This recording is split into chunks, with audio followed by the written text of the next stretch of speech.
All right, let's get you an update now on that breaking news from last night when a home on Western Avenue in South Toledo blew up. Nobody was hurt. But nobody was hurt in that home. There were a few minor injuries, but today neighbors are wondering what they are going to do after that blast did serious damage to their properties as well. Our Michael Sandlin was out in the community, spoke to neighbors about the experience and the situation they now find themselves in. Linda Carter inspects the gaping hole and wreckage that was once her dining room. She and her 3 sons have lived in this home on Western Avenue for over 22 years.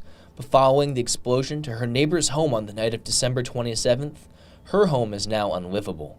However, while she says seeing the damage is shocking, she's counting her blessings. I just thank God I'm alive and my 3 boys was alive. You can get this stuff again. I mean, I can. But I can't get my 3 boys again or myself. The night before, Linda and her son Tatarian were at home when around 7 p.m. they were rocked by an enormous explosion from the house next door. Well, I thought it was a hurricane attacking the house. And I jumped out of the bed and fell out. It threw me out the bed. Linda tells me that as she lay on the floor collecting herself, she realized she could hear her son's screams the next room over. Tatarian's window faces the house, and he had been hit by the brunt of the explosion.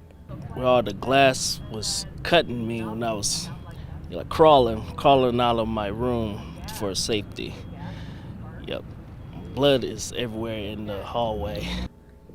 After the chaos had settled, Tatarian had to be rushed to the hospital. He had received multiple lacerations that had to be glued back together, and pieces of broken glass had to be pulled out of his arms and feet. His brother Keyshawn, who wasn't home at the time of the explosion, says later seeing the state his brother was in left him crushed. Man, I was devastated. I was so devastated and hurt. Like, this is I practically raised you, my baby brother. Keyshawn tells me that his mom never purchased insurance for the house, and they can't afford to pay for repairs on their own.